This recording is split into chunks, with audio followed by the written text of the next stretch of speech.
कुरकुरे कुरकुरे समोसे चाट। वाह शांति, हमारी बेटी भी अब अच्छी दुकानदार बन गई है। फिर काजल के स्टॉल पर भीड़ हो जाती है।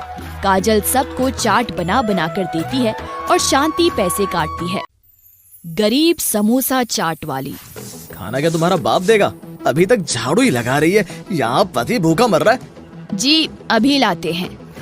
काजल झाड़ू रखकर रसोई से खाना लाकर विजेंद्र को देती है और वापस अपने काम में जुट जाती है। काजल अपने पति और ससुर की सेवा में अपना पूरा दिन लगा देती है। उधर विजेंद्र भी नाश्ता करके अपनी दुकान चला जाता है।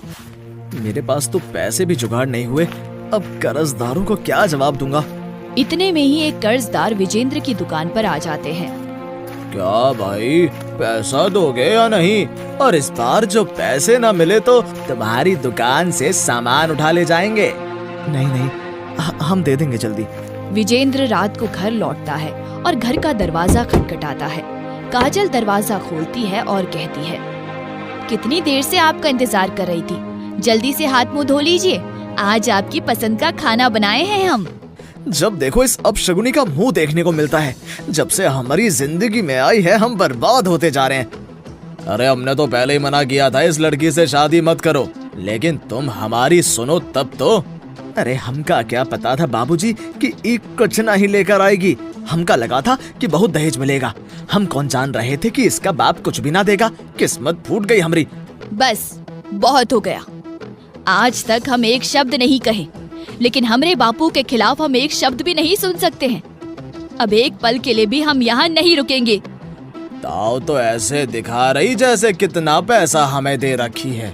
जाओ निकल जाओ हमारे घर से। 2 दिन में ही आटे दाल चावल का भाव पता चल जाएगा। वापस मुंह उठाकर यहीं आएगी, इसको रखेगा ही कौन। काजल विजेंद्र के घर से निकल जाती है और उसकी बेटी शांति भी उसके पीछे पीछे आ जाती है और कहती है, माँ हम भी तुम्हारे साथ ही चलेंगी, हम तुम्हारे बिना नहीं रह सकते हैं। काजल शांति को भी अपने साथ ले जाती है और थोड़ी दिन के लिए अपने मायके चली जाती है। हरी शांति और काजल को देखकर बहुत खुश होता है, लेकिन काजल अपने मायके की हालत देखकर रो पड़ती है और सारी बातें छुपा लेती है और सोचती है, अगर बापू को पता चला कि हम अपना ससुराल छोड़कर आए हैं तो वो बिना मौत की मार जाएंगे। हम उन्हें कुछ नहीं बता सकते। 2-4 दिन में काजल अपने मायके से चली जाती है और भटकते भटकते रेलवे स्टेशन जाकर बैठ जाती है। माँ हम लोग कहाँ जाएंगे? पता नहीं मेरी बच्ची, लेकिन तेरी माँ कुछ न कुछ तेरे लिए जरूर करेगी। स्टेशन पर एक लोकल ट्रेन आकर रुकती है और समोसे कचौड़ियाँ लेकर लोग ट्रेन में बेचने के लिए चढ़ते हैं। समोसे ले लो, समोसे, गरम गरम समोसे ले लो। समोसे वाले को देखकर शांति कहती है, माँ तुम भी बहुत टेस्टी समोसे बनाती हो, तुम्हारे समोसे का कोई जवाब ही नहीं। तुम्हारे समोसे खाने के लिए तो लोगों की लाइन लग जाएगी। ये लोग के समोसे तो तुम्हारे आगे कुछ नहीं। क्यों ना हम भी समोसे बेचना शुरू कर दे? कहे तो तुम ठीक रही हो, लेकिन पहले से ही इतने लोग समोसे बेच रहे हैं, हमसे कौन समोसे खरीदेगा? फिर भी एक बार तुम्हारे कहने से कोशिश कर लेते हैं। काजल और शांति बाजार जाते हैं। काजल अपनी पायल बेचकर समोसे बनाने के लिए बर्तन और चूल्हा खरीद लेती है और भाड़े पर स्टेशन के बगल में ही एक कमरा ले लेती है। अगले दिन काजल और शांति स्टेशन पर एक स्टॉल लगाती है। काजल गरम गरम समोसे उतारती है और कहती है, शांति हम क्या सोच रहे हैं, समोसे तो हर कोई बना रहा है, क्यों ना हम कुछ अलग बनाकर बेचे, ताकि ग्राहक हमारे स्टॉल की ओर आकर्षित हो। तो हम समोसे के साथ साथ समोसे चाट बनाएंगे। हाँ माँ, दिमाग तो अच्छा लगाई हो। शांति चाट बनाने की सारी तैयारी करती है। शांति ग्राहकों को आवाज लगाती है, समोसे चाट, गरम गरम समोसे चाट, खाते ही जान आ जाएगी। कुरकुरे कुरकुरे समोसे चाट, जल्दी जल्दी खाओ। देखते ही देखते काजल के स्टॉल पर भीड़ लग जाती है और शाम होते होते उसके सारे समोसे बिक जाते हैं। एक ही दिन में काजल अच्छी कमाई कर लेती है। कमाए हुए पैसे से काजल अपने स्टॉल के लिए कुछ और सामान ले आती है और अगले दिन दुगना समोसा बनाती है और शांति ग्राहकों को इकट्ठा करने लगती है। गरम गरम समोसे चाट, आपके शहर में पहली बार। जो पहले आएगा वो पहले लुत्फ उठाएगा। कुरकुरे कुरकुरे समोसे चाट।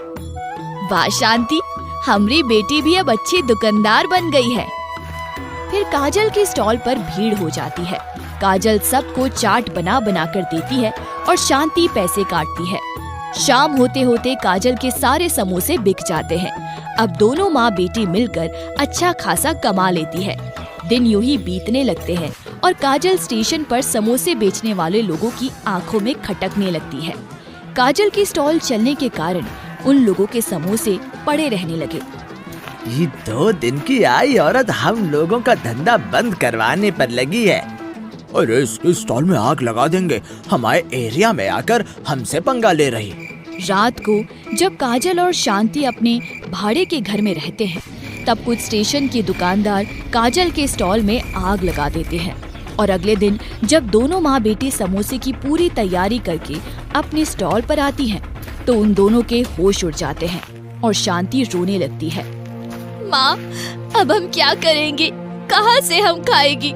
हमारा सब कुछ चला गया। कोई बात नहीं बेटी, ये जगह हमारी थोड़ी थी। भगवान कोई ना कोई रास्ता जरूर निकालेगा।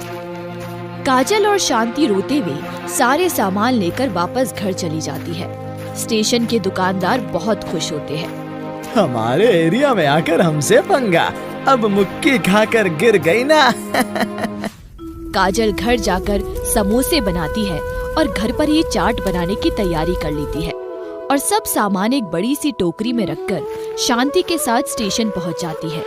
और जैसे ही प्लेटफॉर्म पर कोई ट्रेन आकर रुकती है, काजल और शांति उस पर चढ़ जाते हैं। गरम गरम समोसे चाट, कुरकुरे कुरकुरे चाट ले लो, टेस्टी टेस्टी चाट। ट्रेन पर बैठे लोग समोसे की स्मेल से ललचाने लगते हैं और हर कोई काजल को बुलाता है। ए, समोसा चाट वाली, एक प्लेट तो बनाना। काजल फटाफट चाट बनाती है और शांति पैसे लेती है। कस्टमर को चाट बहुत पसंद आते हैं। वाह, क्या चाट है। ट्रेन के 2 से 3 बुग्गी में ही काजल के समोसे चाट खत्म हो जाते हैं। अब काजल और शांति रोज इसी ट्रेन के अंदर ही समोसे चाट बेचा करती हैं और बहुत कम वक्त में ही काजल अच्छी खासी रकम जमा कर लेती है और एक छोटा सा घर खरीद लेती है। इस बात की खबर विजेंद्र को लग जाती है और इधर कुछ दुकानदार काजल और शांति के दुश्मन बन जाते हैं। एक रोज विजेंद्र और गजेंद्र काजल के घर जाते हैं। काजल, हमको माफ कर दो, हमसे गलती हो गवा। अब तुम और शांति अपने घर चल लो, हम साथ मिलकर समोसे बेचेंगे। हमका पता है दोनों बाप बेटे काहे आए हैं यहाँ। ले लीजिए पैसे और यहाँ से दफा हो जाए। हम दोबारा वहाँ कभी नहीं जाएंगी। हम लोग की चिंता नहीं है तुम लोगों को, बस पैसे की लालची हो। पैसे देखकर मक्खी की तरह आ गए। काजल कुछ पैसे देकर दोनों को निकाल देती है। काजल और शांति अब समोसे बेच बेच कर बहुत फेमस हो जाती है और खुशी से एक साथ रहने लगती है।